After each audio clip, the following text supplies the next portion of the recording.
மகாபெரிவாச்சன் நாம் நம்முடைய வாழ்க்கையில் சந்தோஷமாக நிம்மதியாக வாழ்வதற்கு என்ன வழி அப்படின்னு யோசிச்சுட்டு இருக்கோம் இல்லையா? எல்லாருமே யோசிக்கக்கூடிய இந்த ஒரு விஷயந்தாங்க. சின்ன வயசில் கூட நமக்கு தெரியாது.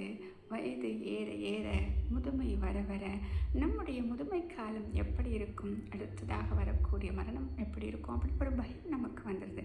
இது எல்லாம் எதற்காக வருது அப்படின்னா, நாம் படக்கூடிய துன்பங்கள், அடுத்தவர்கள் படக்கூடிய துன்பங்களை நம்ம பார்க்குறோம். ஆனால் இது எல்லாத்துக்கும் காரணம் அப்படின்னு பார்த்தா கர்மா, வினை, பயன்.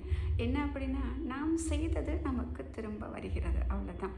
அதை திரும்ப நமக்கு கொடுத்து விடுகிறது. அந்த வினையை என்ன செஞ்சோமோ அந்த பயன் திரும்ப நமக்கு தானே வரணும். சொல்லுவாங்க இல்லையா, வினை விதைத்தவன் வினை அறுப்பான், திணை விதைத்தவன் திணை அறுப்பான் அப்படின்னு. அப்போ நம்ம நல்லது செஞ்சுருந்தா கண்டிப்பாக நமக்கு அந்த நல்ல கர்மா நமக்கு வந்துடும். யாரையாச்சும் ஒருத்தர் சின்னதாக ஒரு வார்த்தையில் காயப்படுத்தியிருந்தால் கூட அந்த மனம் எவ்வளவு வெளுத்திருக்கும் இல்லையா? அதே வழியை நமக்கு அந்த கர்மா தரும் அப்படின்னு சொல்கிறாங்க. நல்ல செயல்கள் யாருக்காவது செய்து அவர்களை சந்தோஷப்படுத்தி இருந்தால் அதே சந்தோஷத்தை நமக்கும் கொடுக்கும் அப்படின்னு சொல்கிறாங்க. ஆக அந்த கர்மா அப்படிங்கிறது என்ன அப்படின்னா, திரும்பவும் அதை நம்மிடம் கொண்டு வந்து சேர்க்கிறது. நாம் செய்த நல்லவற்றையும் தீயவற்றையும் மீண்டும் நமக்கே கொண்டு வந்து சேர்க்கிறது. அதனால தான் சொல்கிறாங்க, இந்த காலத்தில் புத்திசாலியாக இருக்கிறது இப்போ பெரிய விஷயம் கிடையாது. நல்லவராக இருப்பது தான் மிகவும் முக்கியமானது அப்படின்னு சொல்கிறாங்க.